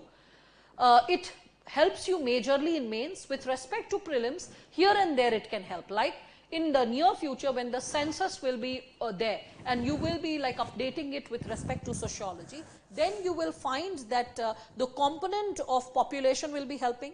Certain schemes and policies which you will be studying with respect to poverty alleviation, that will be helping. Topics, updates related to urbanization will be helping. If there is anything related to let's say caste-based politics, any social movement, any kind of update associated with let's say history and certain thinkers like Ambedkar, Gandhi, you will be realizing that you are studying them as well over here when you are discussing the chapter of social stratification, or when you are unfolding social movements like environmental movement, you read about the Chipko movement, Apiko movement. So there you are reading about Sundarlal Bahuguna. So he was in news, he can be asked in prelims. So you see that there are few topics, I won't say a lot of topics like history optional, but yes, because what is there, the strength, and what is not there, I need to discuss it honestly. So you will find that in terms of prelims, sociology is quite helpful but not majorly helpful. Okay? But when it comes to the mains from GS paper 1, 2, 3, 4 essay, sociology will play a profound role. That is there. So it's a hardcore game associated with mains in terms of building your basics, building your understanding about the people, the communities you are living in and around, not just in India but also in the world. All right. You can once in a while you can now push your questions if there are any questions. I'll try to respond to them along with this discussion, which is now getting associated with the thinkers, because I have completed social stratification and the rest 4 topics of this paper 1. This topic, sociological thinkers, and one more, work and economic life, is something which I need to explain to you. So in sociological thinkers, why do we need to know the thinkers? Because these thinkers are the ones who are establishing sociology as a discipline with their research work. All right. So when we are trying to unfold, and when we are trying to understand the dimension associated with the sociological thinkers, we all can see that first and foremost it is starting with Karl Marx. You know, Marx, I truly and genuinely respect him as a philosopher and as a thinker par excellence. He was so very important and an inevitable necessity to mankind, just like maybe the massive inventions which have been made by researchers and scientists who have transformed human history, maybe by discovering electricity, maybe by making a telephone. In the similar manner, Karl Marx is important for us to understand how human interactions have been taking place over the centuries, how they have become exploitative, and how to counter the possibility whereby human dignity and self-esteem is protected and safeguarded. This man has not only shaped various disciplines, he is one person who is so larger than life that he is studied by different subjects, different disciplines. So an economist will also study Marx, philosopher will also study Marx, a political scientist, a historian, and at the same time a sociologist. Every single discipline is trying to understand Marx and his perspectives, what he has given, and how his understanding is helping us to understand the society, the people, the communities better, to provide solutions for the people better. So, Karl Marx, through his concepts of historical materialism, mode of production, alienation and class struggle, whereby Marx is the person who tells you that work is not only to earn money, work is also for a sense of fulfillment, for a creative realization. Man doesn't work just to earn a bread and to meet the daily ends meet. Man works also to get a sense of human fulfillment, human gratification. And when you start understanding Marx from that perspective, you realize that when man is unable to get that creative gratification, a sense of ownership of what the man is creating, the man gets disillusioned and thus alienation occurs. So, his concepts which he is discussing is not just a social inquiry. You will find it is associated with the psychological phenomena, it is associated with the political coercions, the strain and the stretch associated with power hunger and power struggle. It is also associated with how history has unfolded itself, and communities and civilizations did let happen various patterns of exploitation. So, understanding Marx is so very integral to understand what has happened to all of us over the time period. One of the profound thinkers had once said that understanding Marx is like, by different disciplines, is like holding an elephant in a dark room by all blind men. Anyway, so like different interpretations will come according to the touch. So, every intellectual, every thinker is touching Marx and trying to interpret Marx according to their own sense of wisdom. Will there be a provision of demo classes? Yeah, definitely. Amit, there will be a provision of demo classes. You will get an understanding. At least 3 classes will be provided for free. You can join the session, you can have a sense of understanding, you can get the notes of the first chapter as well, and you can build a wholesome understanding of how the entire system is going to operate. And as like the management provides me the list of the students from the different platforms, those who have taken the admission, I'll keep adding them to the WhatsApp group. The WhatsApp group will like concretize by, I would say, 2nd to 3rd chapter. It will be like concretized, and in the WhatsApp group then you will see that beyond what is being provided in the form of the handouts or in the form of the book which is from different sources, whereby you don't need to buy any other sociology book, whether it is IGNU or other notes or other thinkers for Harlembus or Ritzer or this or that. I have told you, because everything will be consolidated and provided to you as a reference. So, along with all of this, other like links maybe from Hindu, from Indian Express, from EPW or any other article from any other research journal, sociology journal which I have read or any of your friend has read, we will be even sharing that. We will be adding the insights from there as well. So, all those possibilities will also will be taken care of. And also definitely for a few students who have not interacted through these platforms, even those students who have who are in graduation 1st year or 2nd year, even those students who are not in 1st year or 2nd year but have never interacted in an online session. There might be certain students from different parts of India, because I can see that students are from northeastern part of India connected through the satellite channel, and there are students from southern part of India. So, those who have never ever interacted in an online mode constantly, for them this mode is quite fresh or quite new. Few of them are associated with different online platforms already, and you have studied at least for 6 months or a year. So, different levels of comfort are there, but I can assure you that at least in this class you will always experience a two-way communication, a sense of interaction. The only thing that I'll request to all of you is, I cannot personally see you. So, if you are lying down and listening to a lecture, you are not taking down the key points when I start teaching a chapter, your physical and your intellectual focus is something which I won't be able to check the way I am able to do in an offline class. If offline classes start and those students who are putting up in Delhi, they will be provided the classroom and they will be able to sit in the classroom and attend the class as well. We are working on it, but we are still apprehensive of the possibility associated with the third wave. So we are still calculating, though tomorrow onwards we are opening the offline center, but still we are under the apprehension that what is going to unfold before us within like months to come. So we are just making calculated moves, being careful about your safety and our safety. So presently we are like going ahead with this online mode, but when and howsoever the offline would be possible, we will facilitate that possibility as well. That's there. And in offline mode, what happens that if a child is nudging the other one, like twitching the other one, talking to the other one, I can always check that, hey, you just focus here. And sometimes I'm like, you know, kind of, I shouldn't do that, but sometimes I'm a bit authoritative. At this age, when you, as you are training the future bureaucrats, you are not supposed to discipline them. But I feel that will the child behave in this manner if the child feels that I am like, let's say, an IPS officer and the senior sitting in front of me is of an IG rank or something like that. Will the child behave in this manner? No. Then the child will be like, oh, I am an officer, I am sitting before a senior. So the demeanor will be different. Is the child practicing it daily? When the lecture is being delivered and taken down, is the child sitting like a bureaucrat, taking notes down like a bureaucrat? Is the body language that of a bureaucrat?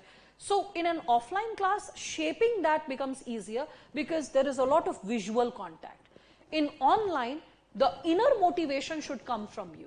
The light should come from you. If you are posted in a distant place, like let's say you are there in northeast or in southern part of India, or even like, you know, away from Delhi, in that situation, definitely for you, the lecture will be more in this like online mode. Then it will be expected from you that you're not like, you know, being casual, you're like, huh. Always think that the teacher is in front of you and have that sense of discipline and connectedness.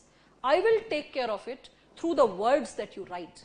Every time you're writing it, whatever you're writing it down, through your words, I'll be connecting with you. The more you'll write, the more you'll feel connected. The more the possibility of being focused will be there. When do you feel drowsy? When you're like just listening and listening, and it's just one-sided communication. Even if you type a slightest emoticon, any emoticon, that also makes you alert because you're aware the teacher has noticed the emoticon. When you write a single sentence, even if it is not an inquiry, it is just your own opinion or observation, which you know the teacher will not be reiterating in the class. Still, you are aware that this noticing of the teacher of that comment or that thing makes you alert, makes your mind focused. So, I will always encourage you to go ahead for a two-way communication. I always encourage, I mean, there are times when I find that when students are very quiet, because I don't crack jokes very often in the class, that's the only thing. But I give a lot of interesting examples which are associated with the topic. So, anytime the child is too soaked up or the class is too soaked up in the lecture, I always ask that everyone is alive. I hope everyone is like somewhere present and somewhere connected, and the students are like, ma'am, very much kick-ass, we are like connected to the lecture. The only thing is we are too soaked up or we are engaged in the process. So that also once in a while happens. Few of you who have done the GS course, you must have realized I do that sometimes. Because I mean, like casual conversation is something which I refrain from, but a constant two-way communication is something which I always support, and I will prefer that possibility unfold even in the optional class all the more. And the more you will read, the more interesting your examples will be, the greater your level of connectivity will be there with your optional. Because remember, in GS you might not get 50% marks also. Means out of 250, even 125 will be tough. Out of 500, even 250 will be tough. But in optional, getting 300 plus is very much possible. You've seen the report cards and the mark sheets of different students who have got selected in the past. You can go for online searches as well. And you'll find that optional really plays a crucial role to get even the interview call. That's why I said that rather than making a comparison of sociology with other disciplines in terms of selection, in selection you'll find it is amongst the top 5 consistently for past 5 years. Like it's amongst the top 5 always in terms of giving selection. But when it comes to appearing for the interview, which is the actual game of any optional subject or essay, because selection is a composite whole, I mean interview also plays a role. But when it comes to appearing for the interview, you will find that there are few disciplines which are playing a very crucial role in getting the interview call, and one of them is sociology. So if you are engaged, if you are curious, if you are connected, if you are interested what's happening and how is it happening, I need an explanation or a sociological explanation of it, then trust me, this discipline is going to engage you in a very beautiful manner, and you'll love it through and through. And see, I don't know about, I do believe in the theory of predestination to a certain extent. So I don't know where and what is going to guide your destiny. But I do know that after knowing and learning this discipline, you will be a better citizen, a better human being, and also an effective leader in whichever walk of life the nature gives you an opportunity. Even if you don't believe in God, if you believe in nature, whatever is designed for you, you will excel in it, because your sense of empathy and compassion, your level of connectivity and understanding of how everything is subjective and relative to the wholesome scenario, wholesome environment, when you are able to develop a sense of understanding related to it, your sense of engagement, providing a solution, taking a call, representing the cause will be far more profound than majority of the people in and around you, and that will make you stand out. The relevance of a teacher is not only in terms of providing selection. I believe the relevance of any teacher is there, whereby even after decades, the ideologies, the perspectives, the insights, the thoughts that the individual has inspired his or her student with, those ideas and perspectives are shaping the humanity and the civilization in decades to come. It is unfolding in the way people are, like, understanding and connecting with the possibilities. Good evening, good afternoon, Nitin. You've joined the session a bit late, bacha. It's almost like 1 hour 40 minutes that you have missed. So Nitin, what you can do is, once this session is over, you can, if you're interested in sociology, you can just again touch the link and you can revisit the lecture if you're interested in sociology. Today I have indulged in a wholesome, exhaustive engagement associated with the syllabus and few questions which students have put up with. So now, as we are moving ahead with this, in terms of the sociological thinkers, as I explained the relevance of Marx very briefly, we can see there's another thinker, Emile Durkheim. Emile Durkheim, he is talking about the concept of division of labor, social fact, suicide, religion and society. The USP of Emile Durkheim is that, Durkheim is the person who will be talking that anything and everything that we are experiencing is because of the society in which we are living, the social context in which we are living. Even the most private act like suicide, which seems to be an individual decision, is not an individual decision. It is a societal possibility which has created, which has influenced an individual to take such an extreme step. And he does so with, again, research methods and techniques, proving his perspective by providing a lot of facts and concepts.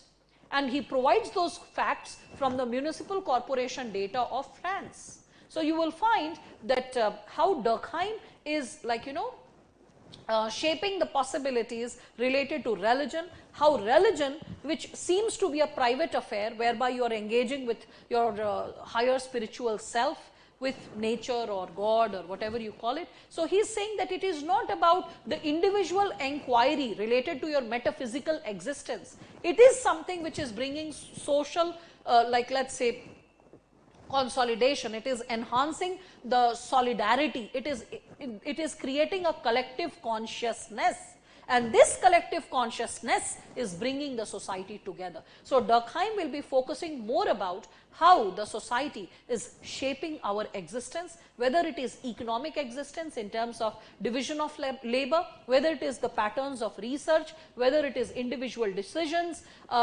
how our marital status, our status being as a single person, how our status living in a city or living in a village, how our status living in a joint family or staying single, every single possibility is shaping us.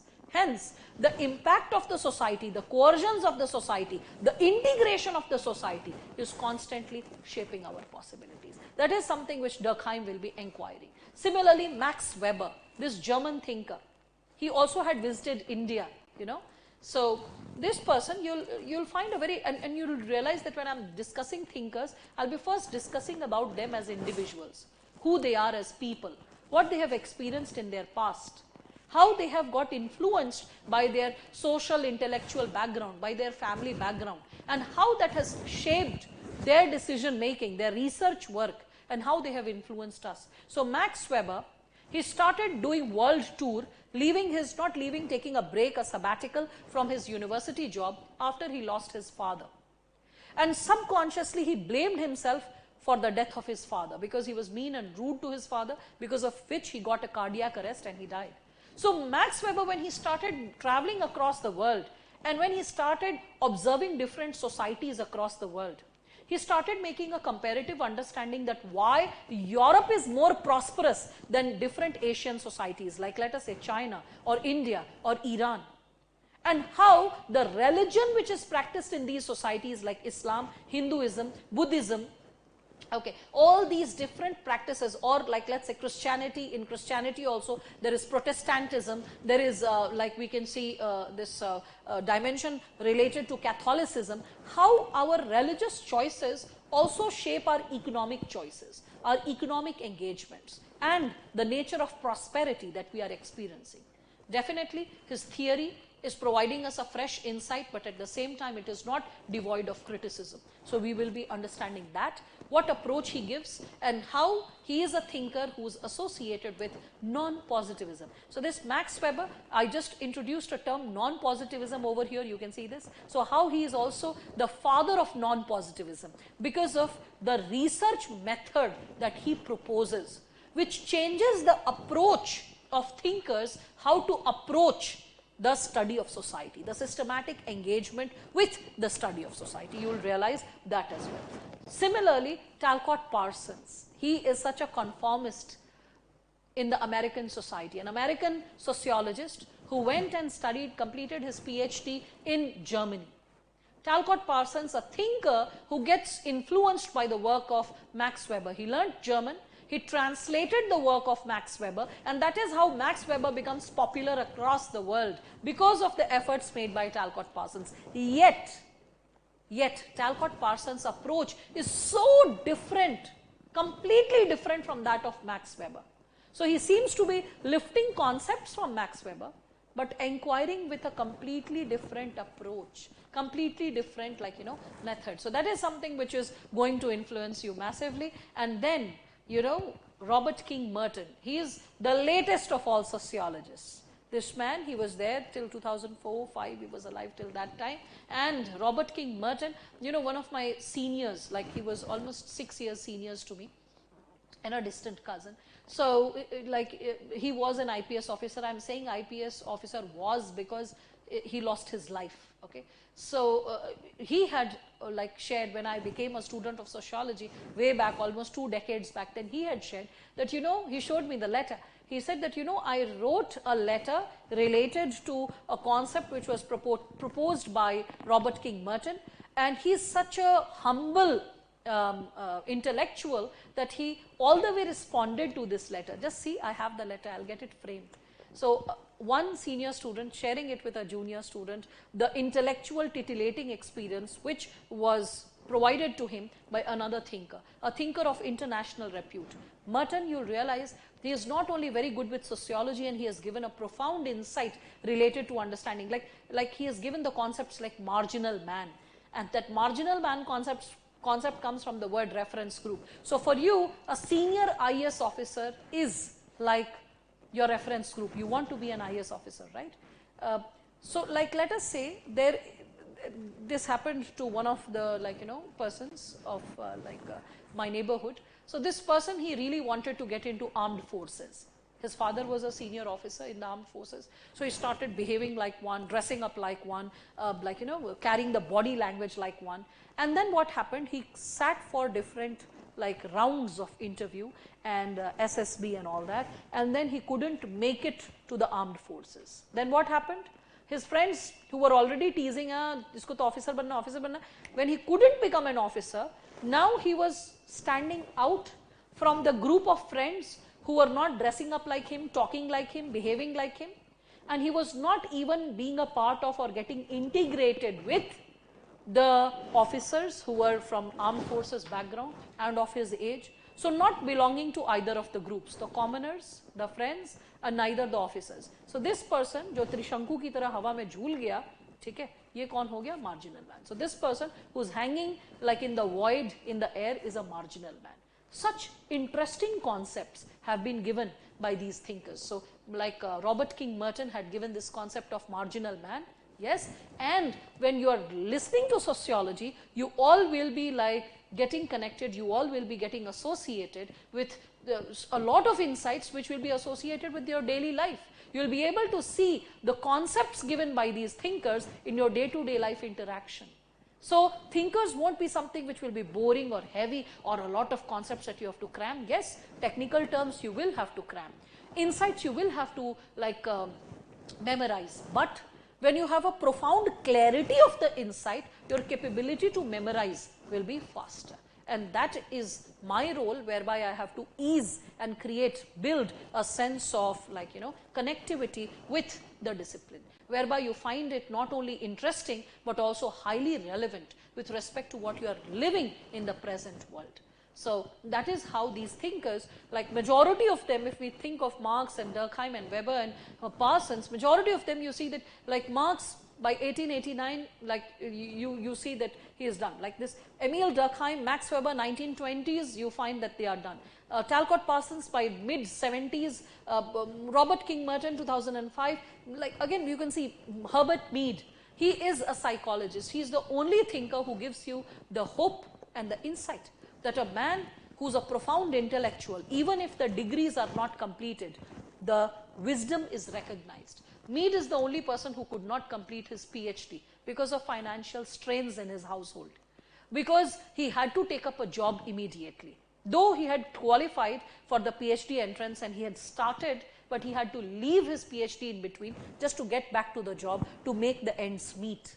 This man, Herbert Mead, in fact majority of the sociologists you will find except Max Weber, you will find majority of them have struggled to make their ends meet, to just put the daily bread on their plate, and that is something so inspiring. So, not only their ideologies will be inspiring you, they as human beings with all their struggles still shaping our sense of understanding, building our wisdom towards this discipline, bit by bit making us more profound in terms of understanding our world in and around us, is something which is created by these thinkers, and that is something which is so inspiring, not only the ideas and perspectives, but they as people, they as persons. So, you don't get confused between people, you're not like, initially what happens, I'll tell you, a student who is a beginner may feel social fact, social action. Can you see the two words? They're so similar.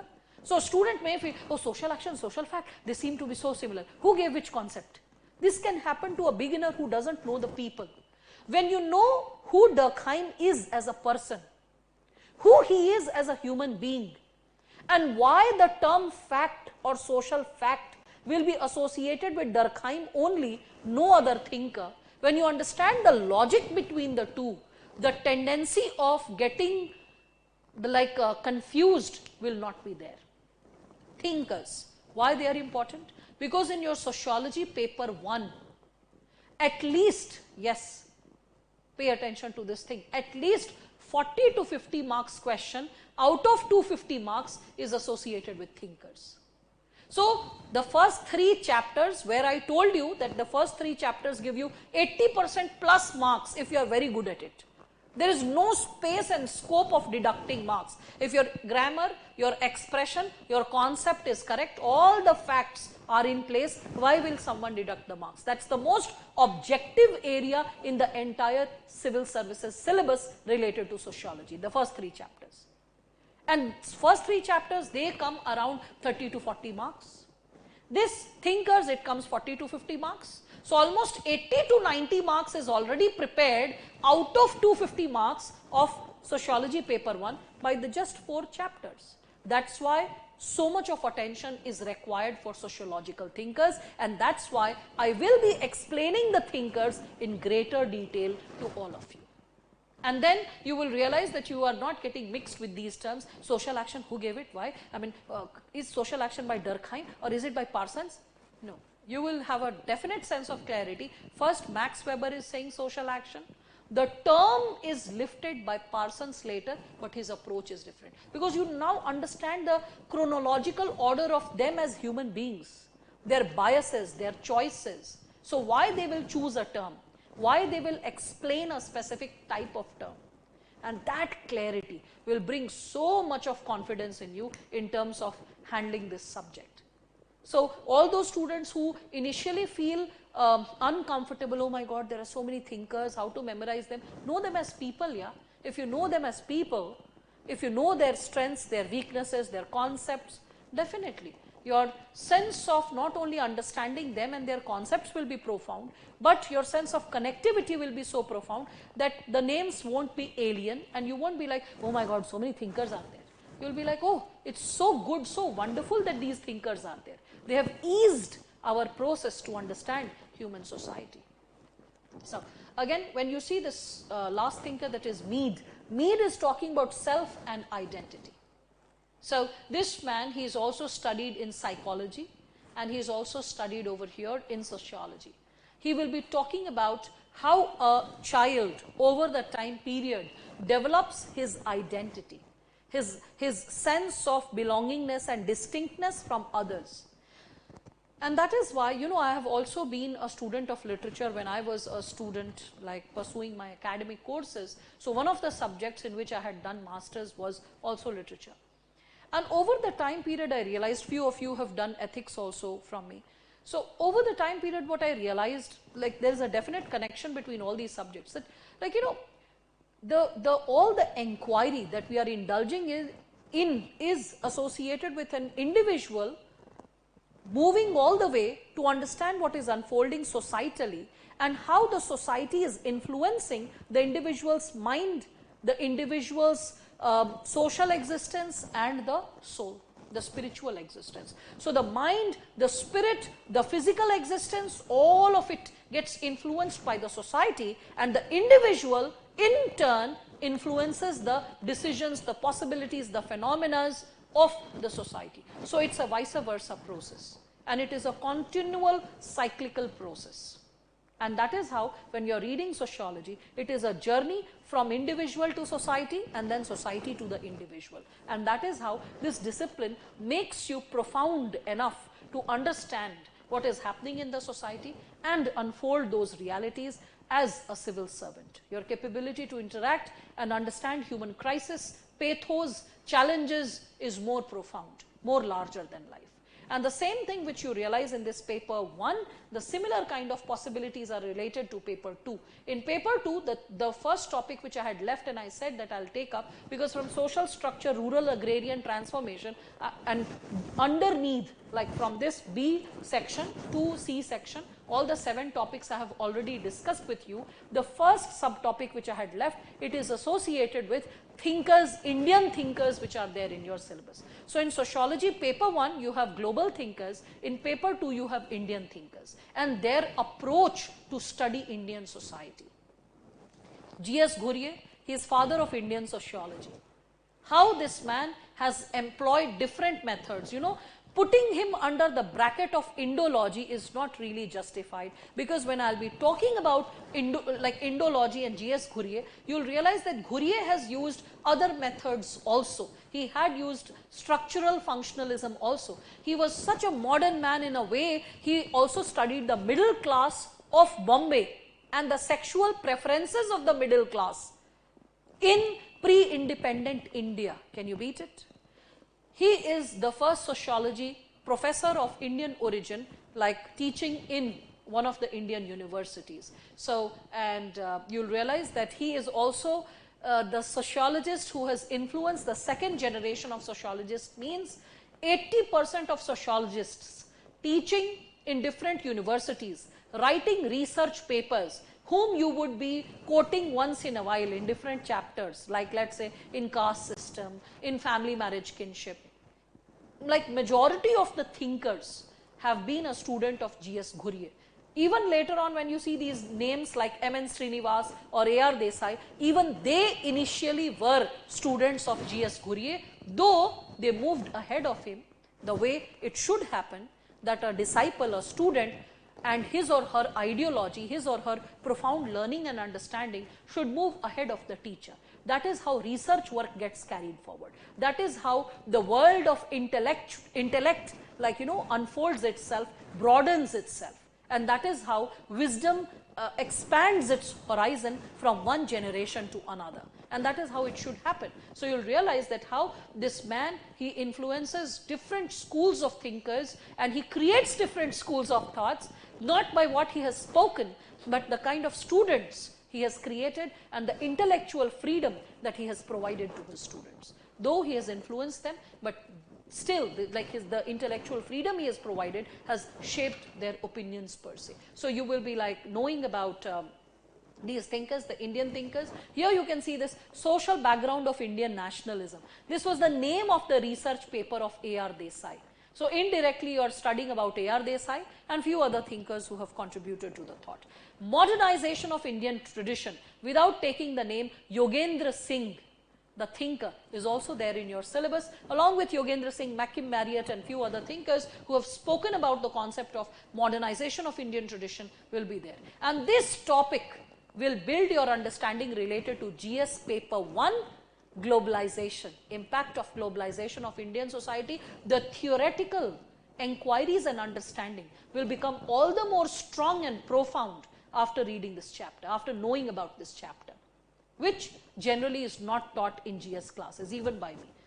And that is how sociology optional builds not only your basics and your conceptual clarity, but also the wholesome framework of understanding what is unfolding before all of us in this world. Your sense of understanding and connectivity becomes all the more strong and profound.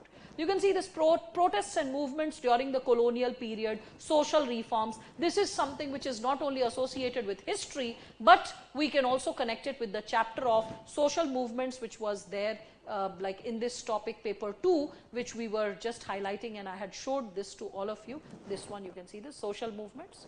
So protests, social reforms. So that is how the entire syllabus is borrowing, sharing and having a sense of connectivity.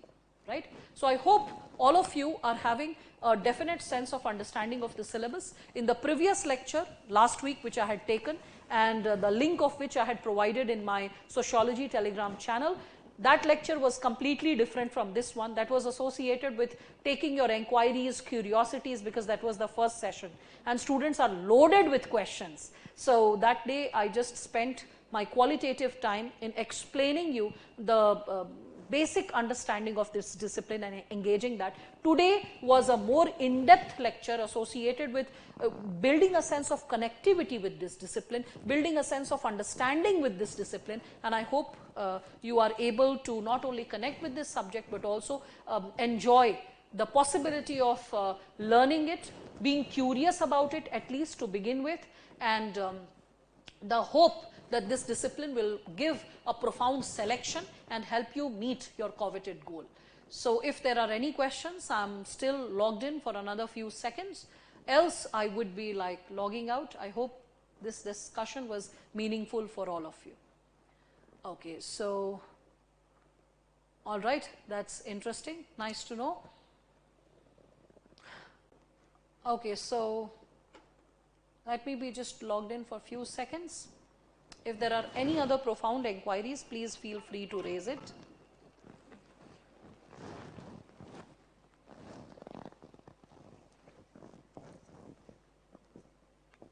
My pleasure, Nitin and Jhansi. All right, so should I call it off? You can still reach out to me. Majority of you have my mail ID. Those who don't have my mail ID, you can just write to me. This is my mail ID. This is Shweta, SWETA. This is the name given by my father, and I honor his choice. Satya, SATYASINGH @gmail.com.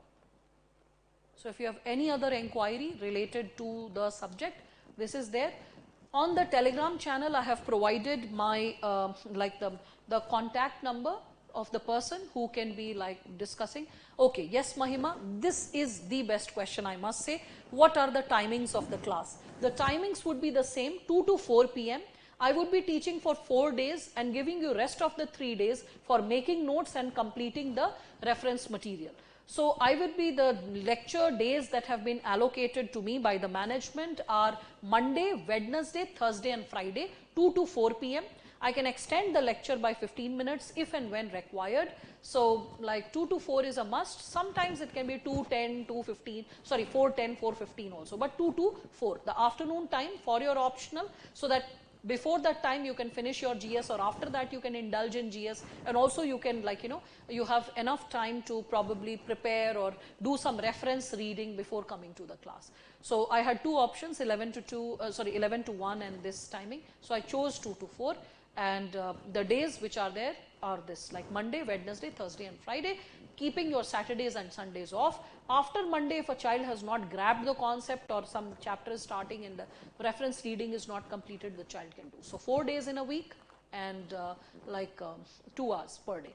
All right. If and when needed towards the end of the session, maybe after you have completed 2 or 3 months, if and when needed, I can stretch it by 20 or 30 minutes, but you will be pre-informed. It won't happen suddenly. All right. So this is it for today. I hope all the queries have been sorted. Majority of the queries were taken in the previous lecture only. So I hope all these issues have been taken care of, right? So should I call it off now? Fine. All right. My pleasure, Amit and Srivastava.